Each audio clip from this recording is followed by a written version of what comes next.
Gledate Gorenjska poročila na GIF TV. Jaz sem zelo ponosen na ta mandat, kar se političnega dela tiče pa mestnega sveta. Moram reči, da razen nekaterih posamičnih izpadov je bilo zelo korektno, tako da se moram zahvaliti mestnim svetnikom.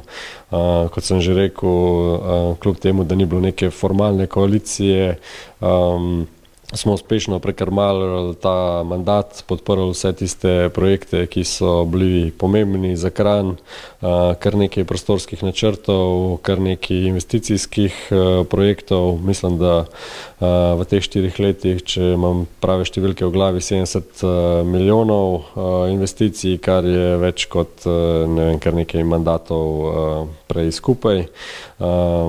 Tudi na cestah se je več v zadnjih 4 letih naredilo kot prej v nekaj mandatih skupaj.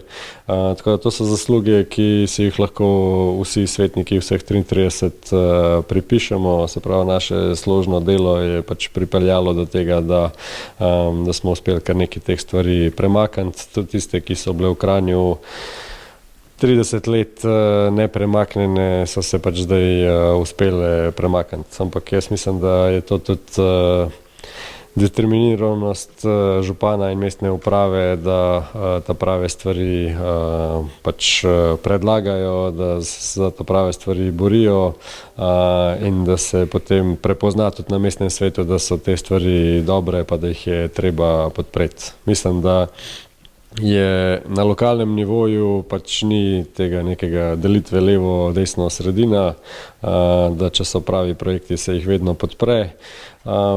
Tam, ko pa pride delitve levo, desno, pa pač vidimo, kako je včerajšnja seja potekala naprimer pri državnih svetnikih, kjer se potem te delitve začnejo, pa se seje odlagajo in tam pač politika izgublja svojo kredibilnost pred občani pa pred državljani.